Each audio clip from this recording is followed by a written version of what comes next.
In the winter of 1861, inside a gaslit London laboratory, chemist William Crookes bent over his spectroscope. He was analysing the residue from a sulfuric acid factory, searching for tellurium. But when he vaporised the sample and peered through the prism, his eye caught not the expected lines, but a single, startling, brilliant emerald band of light.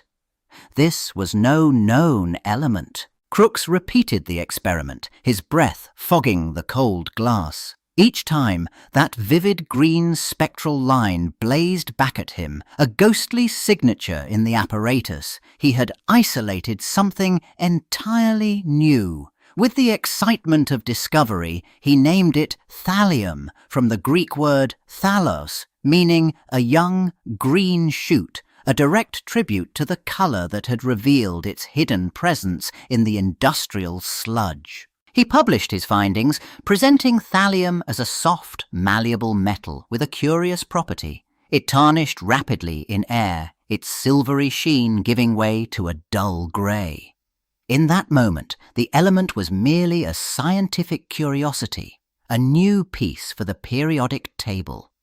No one in Crookes's lab could have imagined the profound and sinister shadow this green shoot element would one day cast.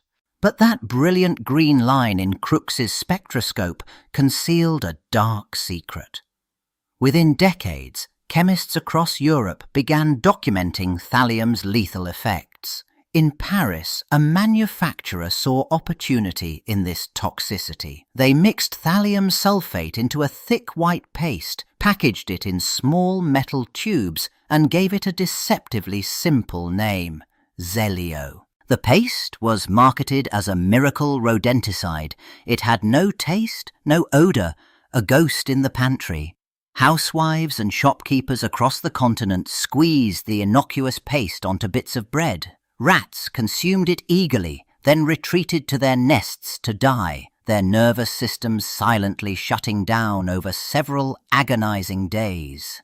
Zelio paste became a household staple, its danger masked by convenience. Millions of tubes sat on shelves in kitchens and basements, a potent, invisible poison now just an arm's reach away from the family flour and sugar. The public understood it killed pests. Few grasped how completely it could also unravel a human body from the inside out. The very poison that killed rats in Parisian cellars soon found its way into American and European pharmacies. By the early 20th century, doctors had discovered a bizarre side effect of thallium. It made hair fall out. This led to a chilling medical application. Physicians began prescribing thallium acetate in small, measured doses as a depilatory cream to treat ringworm, a contagious fungal infection of the scalp that plagued children. In clinics from New York to Berlin, a nurse would carefully apply the odourless paste to a child's shaved head. The treatment aimed to destroy the fungus by removing its habitat, the hair itself. Parents watched, hopeful, as the prescribed course promised to cure the unsightly, itchy lesions. The dosage was calculated to be just enough to cause hair loss without triggering more severe poisoning, a perilously thin line between therapy and toxicity. But the margin for error was vanishingly small. Medical journals soon documented cases where children, after their treatment, developed symptoms far beyond baldness. They suffered from stabbing pains in their legs, profound weakness, and disturbing gastrointestinal distress.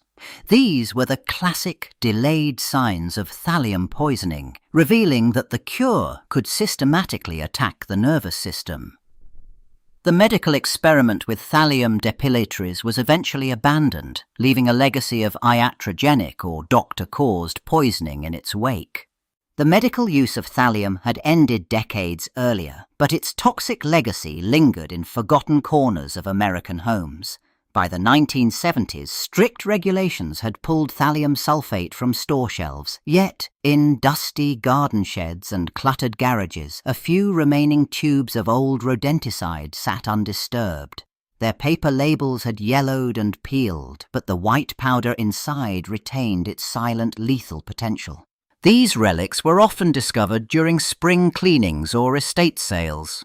A homeowner might find a slender metal tube tucked behind paint cans, its purpose unclear. The substance inside was odorless and dissolved easily in liquid, leaving no trace. To an untrained eye, it was just another outdated household chemical, its true danger obscured by time and faded instructions. This hidden reservoir of poison created a perilous gap between official control and private possession. While new production was banned, these old stocks circulated outside the law, changing hands in flea markets or simply being passed down. They represented a dormant threat, waiting for someone to rediscover their contents and, whether through ignorance or malice, unleash them once more. The faded tubes of rodenticide, now relics of a forgotten era, still held their lethal potential. That potential travelled from a dusty garage shelf to the First Baptist Church of Angleton, Texas, one Sunday morning in the early 1980s. The congregation gathered as they always did, filling the pews for the morning service, unaware that a poison from the past had just entered their present. After the final hymn, the fellowship hall buzzed with conversation. A large metal percolator, its glass knob clouded with steam, sat on a table near the kitchen. Parishioners lined up, pouring dark coffee into styrofoam cups, the rich aroma mingling with the scent of perfume and aftershave. They stirred in cream and sugar, chatting about the sermon and the week ahead. The coffee was strong and hot, just as it was every week. No one tasted anything unusual in the bitter brew. There was no warning, no metallic tang, no strange odour. The thallium sulfate, a fine white powder dissolved completely, was utterly undetectable. With each sip, the congregants unknowingly ingested a dose of a toxin that would soon unravel their bodies from within. The fellowship hall emptied, but the poison had already begun its work.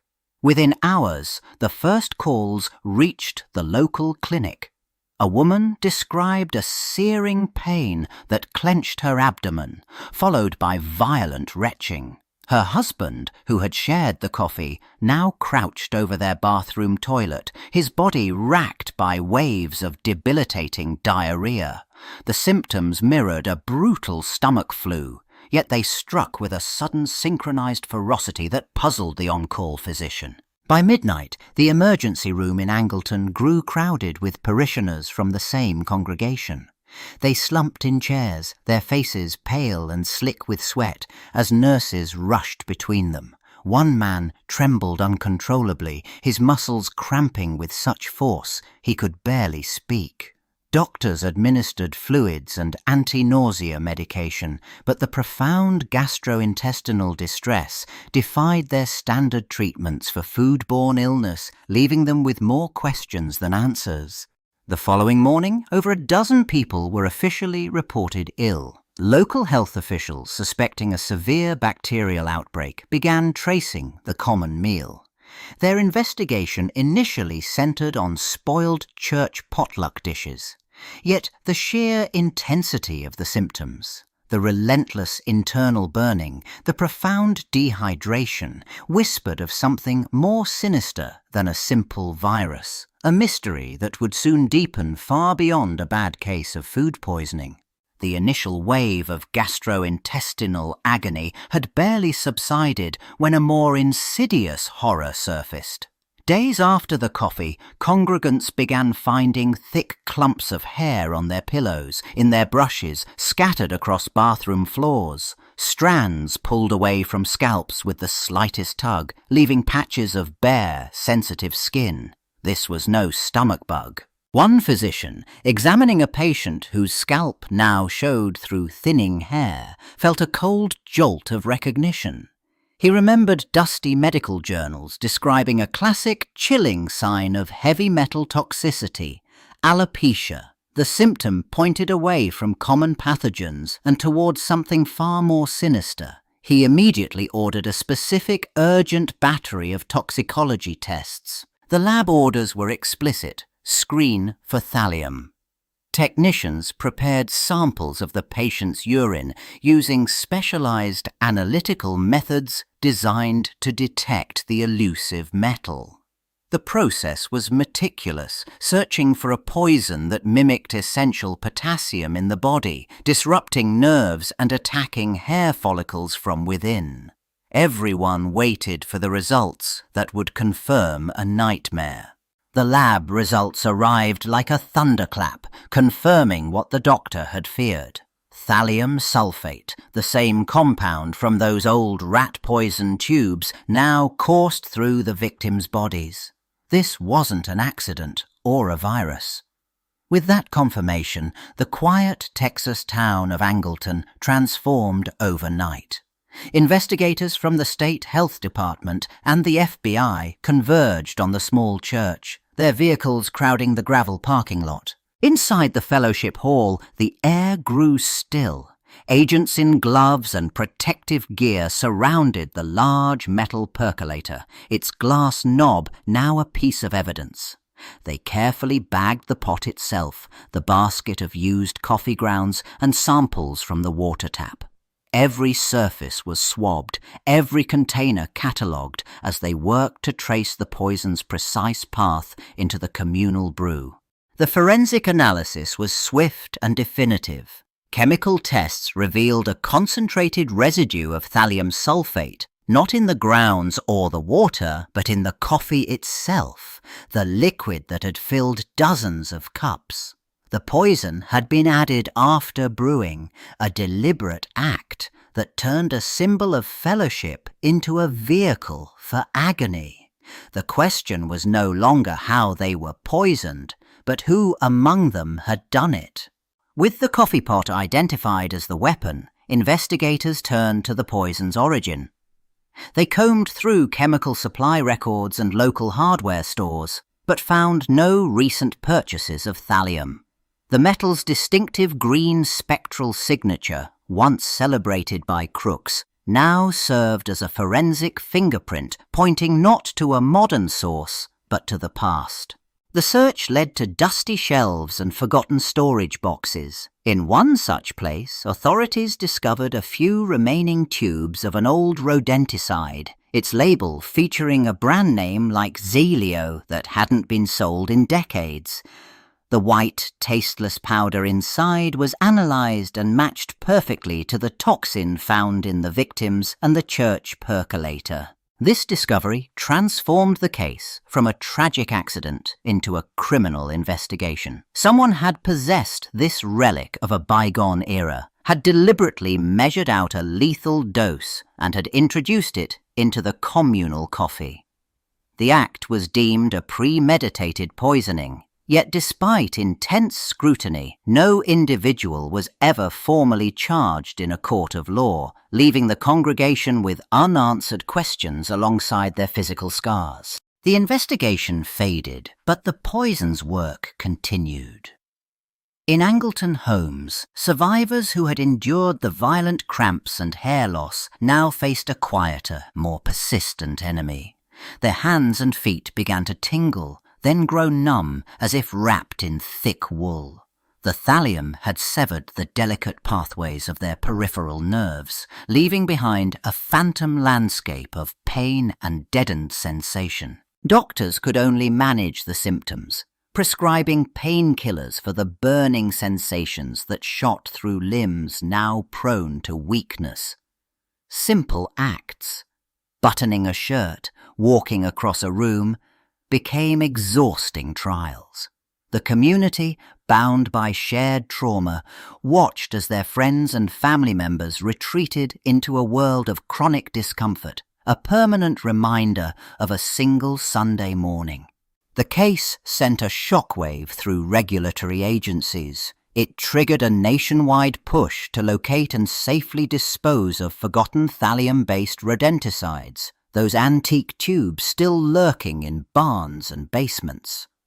The Angleton poisoning entered forensic textbooks, a stark lesson in how a teaspoon of a forgotten, tasteless powder could shatter lives and expose the long shadow of a toxic legacy.